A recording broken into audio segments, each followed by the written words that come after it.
welcome to Cliffhangers and Cocktails podcast with my co-host, Amy Sissel. Oh, that's me.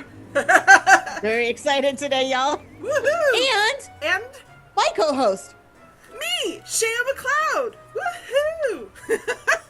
This is the first time we've ever done this. Ever. Yeah. So we are both USA Today best-selling authors of paranormal women's fiction, among other things. And this podcast is brought to you by the Caftan Coven. So welcome to yet another mini-pod where we discuss a single topic related to the craft, whether it be craft cocktails, witchcraft, or writing craft. Today's topic is craft cocktails. Yay! Cocktails, yay! Cocktails, sorry. Reading is fundamental. Yes. This is part of our series called The Witch's Liquor Cabinet, and today we're talking about some delicious spellwork. Ooh. Do you have more specifics, Shéa? I do, Amy. I'm so glad you asked. Segues are good. Segues are excellent. We're so good at them. So today we're talking about Elixirs of Enchantment. The magic of liqueurs. And liqueurs are, I probably say this every time we do a liquor episode. But liqueurs are one of my favorite parts of cocktails. And they're also one of my favorite things to make because they're just so potion. It's very potion-y. And they're actually quite easy. You think they're hard. I mean, there's some that are difficult only because not the process necessarily, but because ingredients are hard to find. Like violet liqueur is it's easy to make, but unless you have like lots of violets growing in your yard, getting your hands on or an elderly aunt named Violet who's close to her deathbed. I don't. Oh no! Wait, wrong show. Wrong show. Sorry. Sorry. Yes, there's a reason I don't own elderflower liqueur yet, and it's because I can't find any elderflowers. Yeah. Again, elderly Aunt Violet is not coming to the rescue on that either. Come on, Aunt Violet, get your bleep together. So today we're going to talk about liqueurs, which is like, it's kind of the secret weapon of our magical cocktail potions. Liqueurs add color, sweetness, aroma, texture, and complexity to both a drink and a potion. So they're also what makes a lot of these sort of dramatical cocktail effects possible, like layered colors and shimmer and flames. And I will not be setting anything on fire in my home office. No, nor will I. I don't think it's a good place for that. And color changing, of course, as we've had fun with that with our pea flower potions. So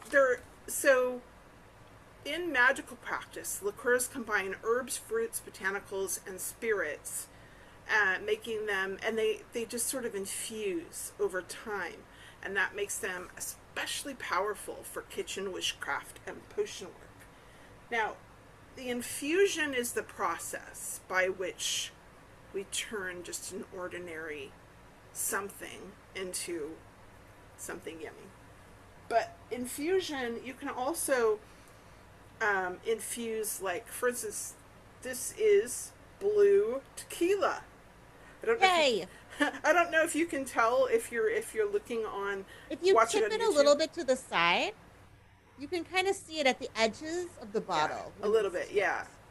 I don't know if I can hold it up to the light. I don't know if that works. Anyway, we'll have pictures of blue tequila. We will. And that's just an infusion. It's not a liqueur because I didn't add any, there's no sugar added to it. It's simply a color. And I used pea flower, butterfly pea flower, which makes it blue. Now, if I add anything like lemon juice or something, it's going to turn purple. But that's the color magic. So that's just an infusion. It's just simply adding, like you could do an infusion with gin. Like I've done one with I made a jasmine gin which is simply you take your favorite gin, Hmm. you put in some jasmine flowers, and let it steep. And then the gin, yeah, I did a lot of stuff like that with vodka because vodka is a yeah, very good base for things like that. And I've got right. to tell you, if you've never made pineapple habanero vodka, you Ooh, are missing out on life. And you know that what? I'm sounds gonna yum. make some for y'all, That sounds yum. and Yeah. and for everyone, come over and we will to have Por- some. to Porto, Portugal. Yes, Right. So that's call just me. so that's an infusion, and that's simply Yes. flavoring a base liquor. That's all that is. But to make a liqueur, you have to go a step further and add sugar and stuff because liqueurs are generally sweet. So, how they're used in spells.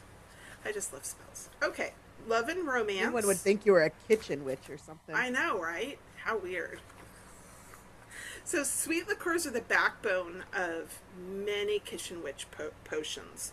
They're often added to teas or ciders, like historically speaking, to sweeten a relationship, promote emotional intimacy, or attract new romance. So, if you're on the lookout for a new love, or maybe you just want to have a romantic evening with an old love, then this is like there's a sweet liqueur for that. Offerings. Many practitioners use liqueur as liquid offerings to deities or spirits. We talked a little bit about that with the whiskey and the ancestral offerings. So, sweet or dark liqueurs are commonly poured into the earth or left on an altar as a respectful exchange for requested favors. So, maybe great Aunt Violet was not a whiskey drinker, but maybe she liked a tipple of raspberry liqueur. I would like one of those now, actually. Also, same. Um, and energy raising. So, drinking a very small enchanted sip before spell work can help loosen inhibitions, boost confidence, and put the caster into a focused trance-like state. And when I read that, I was thinking, I think it would take more than a small sip to get me into a trance-like state. Well, Shéa, I'm excited that you said that because may I offer a suggestion of liqueur that might aid you along the way? Oh, yes, please. So hazelnut liqueur Mm-hmm. is what I would suggest for you because hazelnuts have a long tradition of being associated with wisdom Mm-hmm. and divination, Ooh. and so they've been used as like conduits to opening your mind to the mysteries. Hazelnuts Ooh. themselves. Well, So here's presumably hazelnut liqueur would help you out there. excellent. I'll have to give it a try and let you know how it goes. Or come on over. Come on over. Yeah, okay. I'm being I'm real on my weird way. tonight. I'm Yeah, sorry. that's okay. Weird is good. We like weird here. We're all a little mad. So I did come across a few like specific liqueurs and their magical correspondences. And one was interesting because I'd heard of this liqueur, but I didn't really know anything about it. It's called Strega, which is, of course, Italian for witch. Hmm. And it was created in 1860 and known as the Italian witch liqueur. So it's derived from 70 herbs, and saffron is like the primary one. And apparently, the lore of this drink is tied really deeply to Italian witchcraft. So it's and is considered a powerful choice for spell work involving passion, breaking hexes, or uniting couples forever. Um, So I've and, never heard of this, and I'm obsessed with it as yeah, of what, just this yesterday, the minute. day before. Yeah. Oh, No, no. oh when you read the When I read the script. script, I've been obsessed with it for 2 days Uh now, or huh. something like Okay. that. Yeah.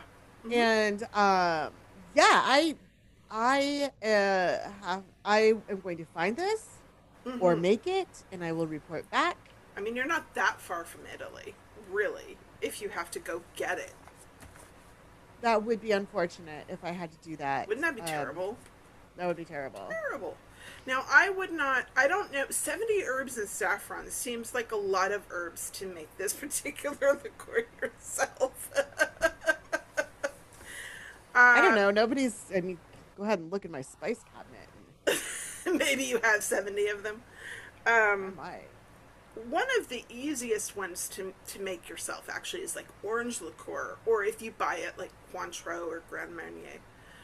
Citrus brings solar energy, as we know, so into your practice. So practitioners use it in spells to attract luck, success, and prosperity. And then apple liqueur. There was a lot of stuff on apple liqueur. People are very into apple liqueur, apparently. I don't know if I've ever had apple liqueur. Nor have I. I mean, I've had like apple brandy. I mean, obvs. But like apple. I don't think I have. Well, if you've had brandy in America that wasn't like specifically some other type of brandy, then it was likely apple brandy, because that's an American drink. So it's often used in autumn rituals and kitchen witchery. It corresponds strongly to youth, beauty, healing, and romantic love. So I was like, I came across all kinds of recipes for apple liqueurs, and I'm like, I have no apples right now. So it's not apple season. No, it's not. So, I mean, apples aren't that expensive, but I didn't have them to make, and I wasn't going to go get them. I was playing with other things. So, but apple liqueur is quite easy to make. There's many, many different recipes you can try. But just a quick reminder to avoid toxic herbs in edible magical recipes. Like, Aqua Tofana is not a liqueur, is it? Well, I personally tend to save that for like my mysteries. If you're going to use rhubarb, for instance, do not use the leaves. Right, because that would be poisonous. And that would be bad, yes. So, for a quick guide on magical correspondences for the base spirits of your liqueurs, I have included we'll put a link in the show notes, but there's a link here that I've used many, many times that someone on Tumblr put together. It's great. It's a really great quick reference to just, and this will just tell you the base spirits. But for the herb and spice magical correspondences, I recommend Cunningham's Encyclopedia of Magical Herbs, which you can get like online bookstores. And I also have included a website that's free, and there's quite a few of the basic ones in alphabetical order. So you can kind of check if what you're putting in your liqueur, like what the magical correspondences are. Honestly, just making your own liqueurs is like surprisingly easy. It's very witchy. And I mean, it's quite literally brewing potions. So, I think one of the fun things about it is I don't like things as sweet. Right. So I really like having that control over how much sweetness I have in my liqueurs. Right. And when we talk a little bit more about the ones that I've put together, I can share my fun tips and tricks. Yay. You can also choose like the type of sweetener, like if you're going to use white sugar, brown sugar, honey. You can use maple syrup, you can use agave syrup. You could technically do it with a sugar replacement, like monk fruit or stevia. It's going to have that taste, of course, and it's a little trickier. So you might want to read up on how to do that, because you have to include those kinds of things. They tend to clump. They don't dissolve like sugar when they cool. I read a whole sciencey thing that explains it, and I can't remember for the life of me, but it just does. And so you have to add extra ingredients to prevent it from clumping. I want to say xanthan gum was involved, but xanthan gum is always involved if you don't want to clump. But yeah, there's an extra step that you have to take if you're going to use, like, not sugar. So Shéa, what kind of fancy equipment am I going to need to create these delicious liqueurs? You know, Amy, I'm glad you asked. And you do not need any fancy equipment. You as long as you Can have I get some anyway? you can, absolutely. I mean, I have a zester, which is about as fancy as I get. And I have a muddler. Yeah, but you don't actually need those things. I mean, you can use the grater, or you can just use a knife, or you know, you can you can just wing it. It's real easy. I would recommend, and here's where witches are going to go wild.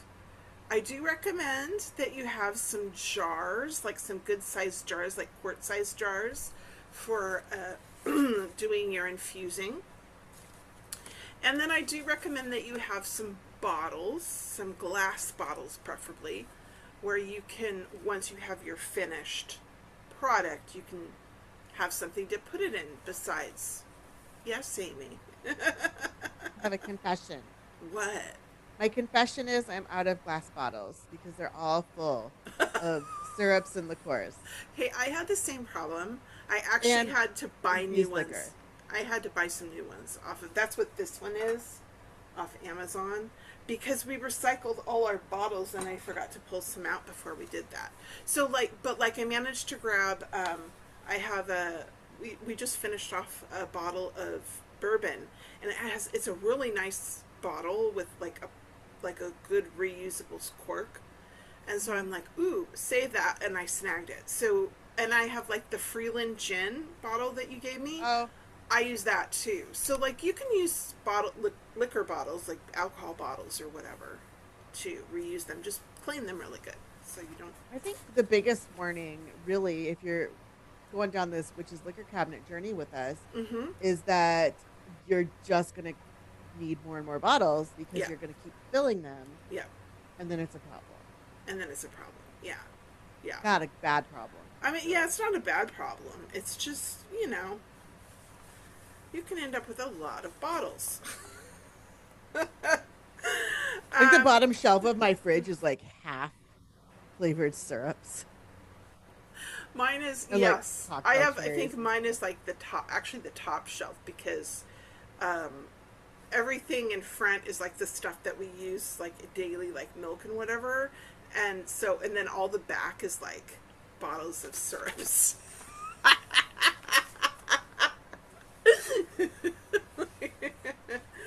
Oh, yes. I need like my own separate like fridge, really. Right, me too. I need my own, I need Yeah. my own cabinets and my own fridge, all just for the research that I do for this show, for all of you out there. Yes, and for science and magic. For science.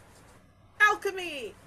Okay, so choosing your base spirit. So of course we start with the base spirit, which is usually a high proof neutral spirit like vodka. It's usually the best because it draws out the flavors while leaving room for the sugar. But there are some recipes and magical reasons to choose something like brandy or whiskey or even rum.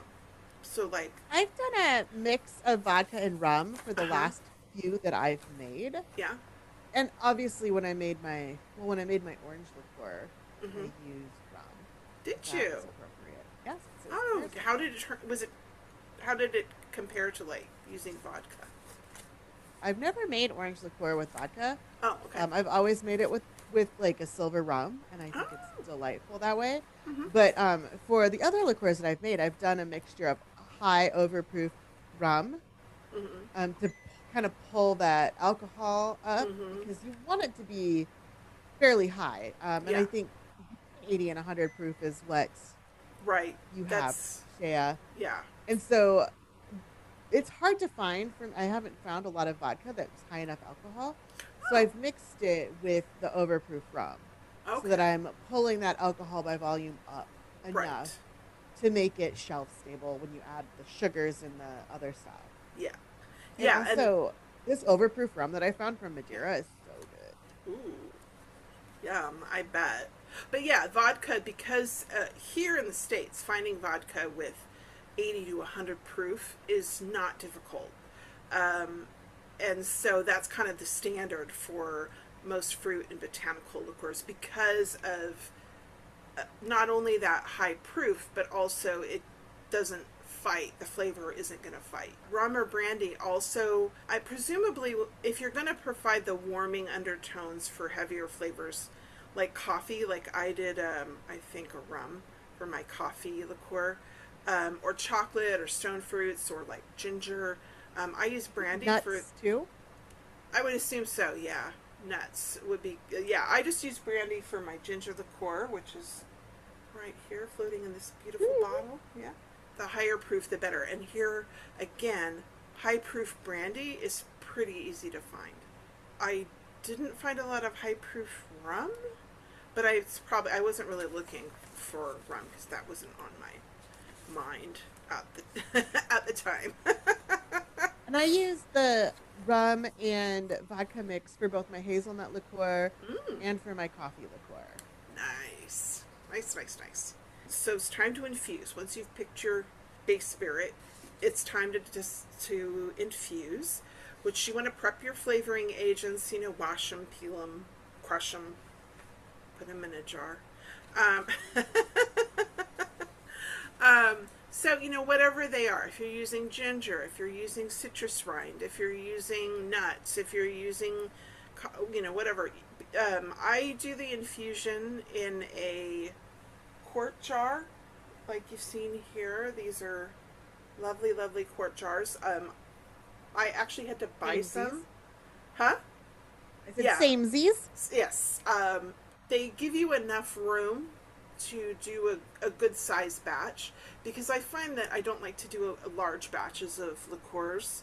I like to do smaller batches because, I'm not going to go through this ginger liqueur super fast, but I will go through it. But it gives me a chance to play around if I do smaller batches. You could do pint jars if you're going to do really small test batches, but I just think the quart jars are the best for this. And I had to actually buy some because I ran out, and it's not something that you just have all the time. So I bought pink because they're pretty, and also colored glass jars do prevent some of the light, because when you're storing them, you want to store them in a cool, dark place, because you don't want the light coming in and affecting it as it's doing its percolations. So basically you put your ingredients in, you cover them with your alcohol, seal the jar, store it in a cool, dark place, and depending on what you're using, it takes different amount of times. Like citrus peels, like if you're doing a limoncello, take about 7 to 14 days. Delicate fruits or berries may need only 3 to 5 days. Dense fruits like apples or cherries may require like a month. And generally you give the jar a shake every couple days or something. Now, some recipes will have you filter out all the stuff before you add the sugar. But most of the recipes that I've been using have you add the sugar while it's like at the beginning, and let it kind of percolate with the sugar. So I'd say that the ones that I've used are pretty halvesies. Yeah. For instance, the hazelnut one, because it can, you have the papery stuff on the nuts. Yeah. So that one I definitely filtered. I soaked it in the alcohol for 2 weeks and shook it up every day or every couple times a day. And then honestly, at this point, I just bottled it. I didn't add the syrup. Okay. So right now it's hazelnut. It's hazelnut burning liquor. So it's not liqueur yet. Because it's not I'm not going to make it liqueur, because what I did today when I made this cocktail, which I made with my hazelnut liqueur, I just measured out the hazelnut alcohol. It's a tincture, basically, what it is now. Right. It's very strong hazelnut, very strong liquor. Nice. And then I just mixed it with the syrup so that I could bring it to the kind of sweetness I needed for the specific cocktail. And also because then I could just store it in a smaller jar way in the back. Yeah. That's true. Yeah, because But you don't. everything else I've done has had it mixed up at the Yeah, and so that was why when I was reading this directions on generally what to do overall, I was like, well, that's interesting because most of the ones, but I have made some where you sweeten it after it infuses. So I guess just you do you. beginning. Just boo, suit your purposes, or if you're using a recipe, just follow the recipe. I'll tell you in a minute my lazy witches tips for a couple of things I did for shortcuts. So one of the things a lot of them have you do is they have you strain everything through like a fine mesh strainer, right? Great. Then they have you do a second strain through a coffee filter. That has literally never worked for me in the history of anything. I do not know what the deal is, but I cannot. It just sits there and it doesn't strain through. So this is funny because I read this because Uh-huh. she has this in the script, right?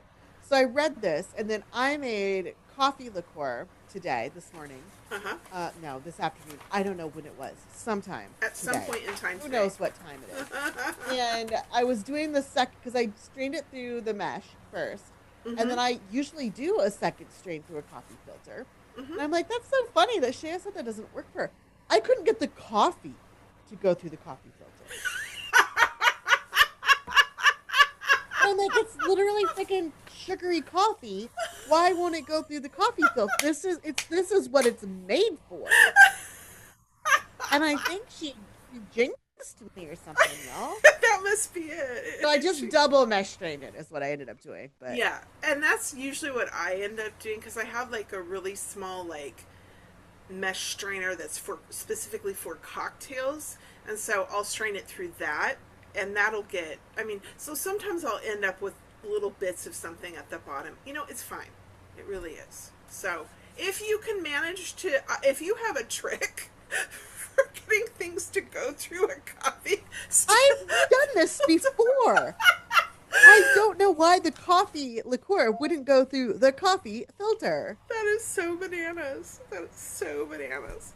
Ah, and then the final thing, of course, is to rest. So you're gonna pour your finished liqueur once you've strained it with or without a coffee filter.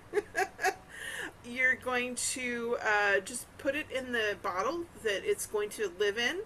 Sometimes it's usually drinkable right away when you reach that stage, but also letting it rest for a couple of weeks will kind of like mellow it out, and it'll just get better with age. It's just So you talked about you made some coffee liqueur. I've made coffee liqueur before, but what did you? So tell me what liqueurs you ended up making and for this. I made today. I've been thinking like, oh my god, what liqueur am I going to make for this episode that we're recording? And then I'm like, oh, we have this good coffee. It's good coffee, but I don't like it as my morning espresso coffee. It's like the backup coffee.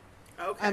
But I don't want it to go to waste. It's still good Right. coffee. So I'm Yeah. like, I will make coffee liqueur. Woohoo! And I'm making it, and also I'm like, I have in my fridge and pantry right now hazelnut liqueur, curacao, and cherry liqueur, all of which I made. I'm like, I didn't need to make a new one, but I did anyway. I made this coffee liqueur, and Shay was showing you her quart jar of the ginger, I think, and how much she made. So I'm like, well, that seems like a reasonable amount to make. And then I'm going to make white Russians and sit around in my bathrobe, and it's going to be awesome. And people will call me the dude. I will abide. But Yes. it turns out I did not understand the volume of coffee liqueur that I was making. So I have 2 full quart jars. Oh my gosh, And that's so- so much liqueur. Coffee liqueur. That's what everybody I know is getting for gifties for the next little bit. Yeah, when I made it, I looked at like how much of each thing they were telling me to do, and I'm like, that is a lot of coffee liqueur, and I don't generally drink that much coffee liqueur, like, so I'm thinking I will make this much smaller. So I usually at least have sometimes You were smart. sometimes even more because like for instance, so this is the ginger liqueur that I made that's here percolating. This is 1 cup of brandy, and 1 cup of sugar water. And you can see the little bits of ginger floating in here. You can see the little bits of orange peel. And then it called for like a vanilla pod. I used like only half instead of a whole one, cut in half. Now, vanilla. Here's the thing to note with liqueurs: if you're using vanilla pods, you should take them out within 24 after 24 hours. If you leave them in the whole time, they turn the alcohol bitter, and that's fine if you're making bitters. Not so fine if you're making liqueurs. So, sorry, no, go ahead. I make my own vanilla for baking, and it's basically a bunch of split scraped vanilla beans that you put in, and I always use rum, and you leave it for a couple months, and it does get bitter, and that's why vanilla smells good but doesn't taste good. Right. Because it really is bitter. It needs, until you add it to something, and then you're like, oh, delicious. You do not want that in your liqueurs. You really, really don't. So I've set myself an alarm to remember to take this out, because otherwise I'll forget. So that's the ginger one that I made. And then this is my raspberry that I did, which is literally... I want some. Doesn't it look good? It's literally sugar, raspberries, and vodka. That's it. And I did read some recipes where you can make something that's more like Chambord, which has a bit more depth of flavor and different things going on. But I just made the simple one. And I used frozen raspberries. Okay. Because raspberries are, 1, not in season yet, and 2, they're incredibly expensive unless you have your own, like, raspberry bushes or something. You know who has raspberry bushes? Who? Oh. Sam, that's right. Well, hers are, they're definitely not raspberrying yet, though, because I was over at her house, a couple weeks ago? But yeah, so I just use frozen. So you can do those. You can do limoncello is a really easy one to make, especially if you live somewhere where there's a lot of citrus. Any kind of citrus is an easy one to make.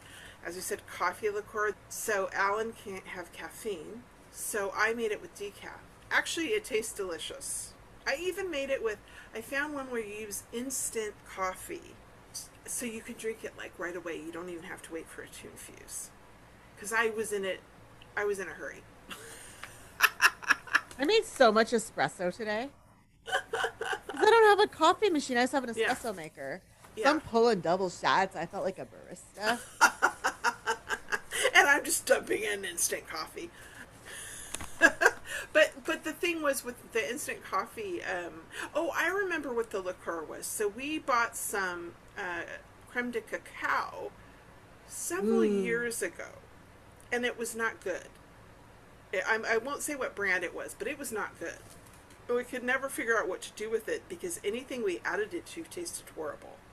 That's a bummer. I know. So we just let it sit in the back of the cupboard for I don't even know, at least 4 or 5 years. Pre-pandemic. So 6 years, at least. More than that. It's been sitting back there. So what had happened is it had lost a lot of the chocolate flavor and was basically just a really strong alcohol. So I used that. And so it had just a tiny kick of chocolate that you under the coffee. So it was actually turned with that in instant coffee, and it just turned into a really nice coffee liqueur. It was great. Fantastic. I have some links to some different websites that have some great liqueur recipes, so we'll be sure and drop those in the show notes. So some tips for success. Avoid the pith when you're zesting citrus. So you don't want to get that white bit in there because that will make it very bitter. Unless, of course... Then you'll just be pissed off. Exactly. Unless, of course, you're making...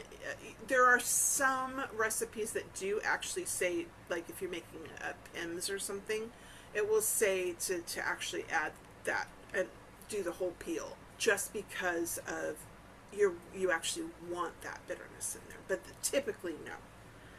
Sterilization, always make sure that your glasses and bottles are nice and clean to prevent any bacterial growth.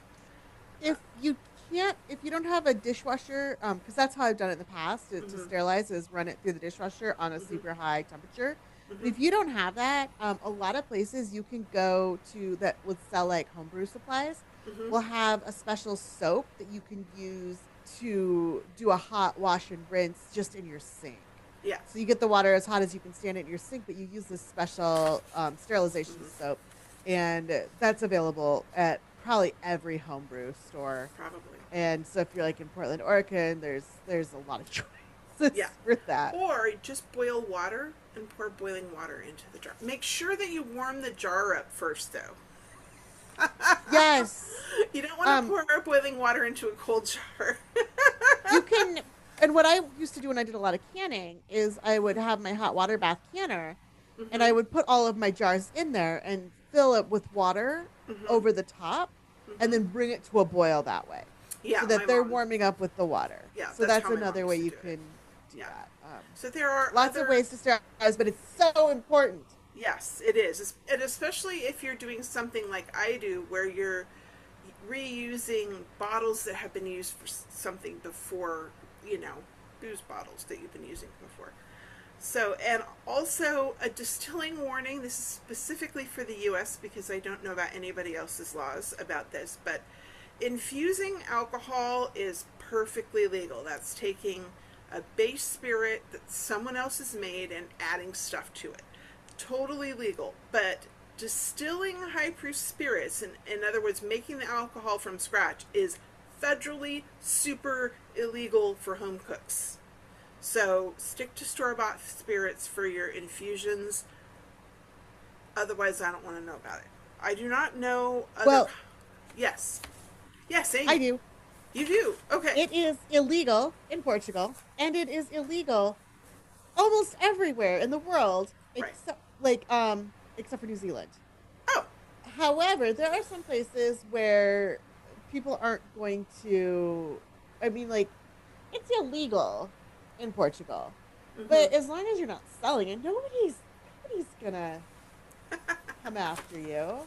But in New Zealand, stills are still sold for home distilling are still sold openly. You can you can go make your own moonshine in New Zealand, and I hope you do, and let us know how it goes.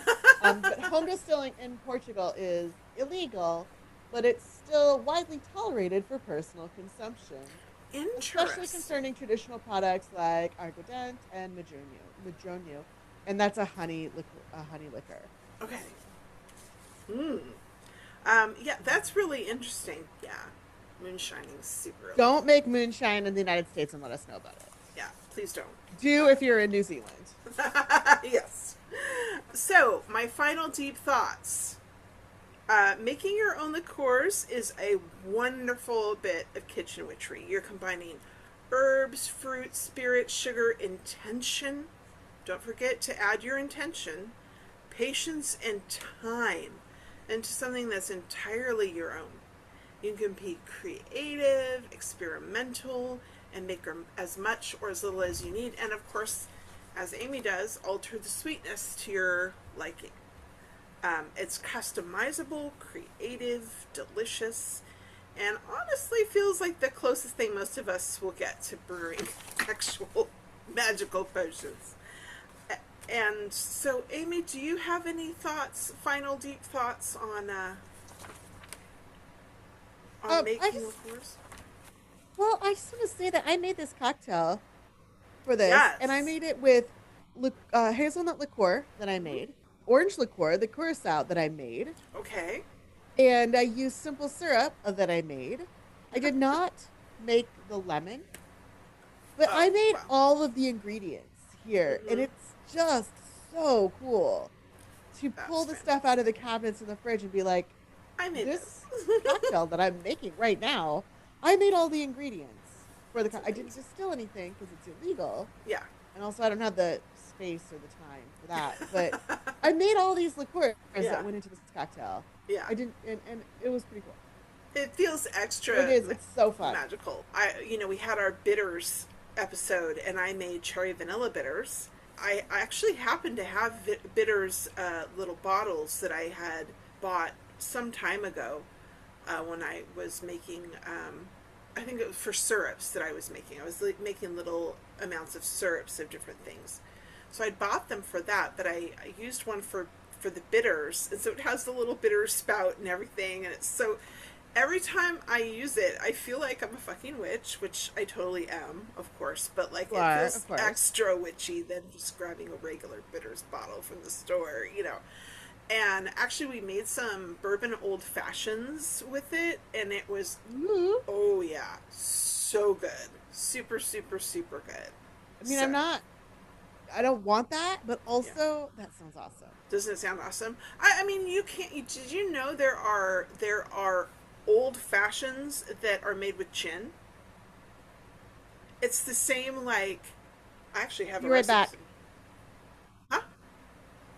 I was gonna go make one. Oh, I'm back. I was just making a joke. I'm like, wait, where's she going? Oh yeah. But yeah, I mean, it's just about the ingredients and the quantities of the ratios of them. That kind of, it's so it matches the same ratios as an old fashioned, but it's made with gin. I don't remember what the other ingredients were. I'm gonna have to dig that out because that would be fun. Yeah. Because I've wanted to try it, but I haven't. I never got around to it. But anyways, the next time you guys are crafting cocktails, sorry, y'all. Let's make it gender neutral here, y'all. Oh yeah, I'm like, why are you yelling y'all at me? Gotcha. Okay. So the next time y'all are crafting cocktails for magical work or just for fun, consider making your own liqueur and adding just a little extra enchantment to your witch's liquor cabinet. I mean, why not? So easy. So easy. Oh, it's so awesome. I feel like when we graduate at the end of this series, we need to make a cocktail that uses everything we've talked about. Ooh. Because we'll have our base spirits. We'll have our syrup. Yep.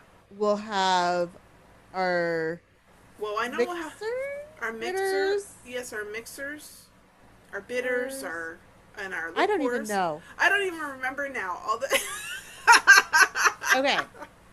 Base spirits, mixers, syrups, bitters, liqueurs. I don't know what's next, y'all. I think shrubs is next.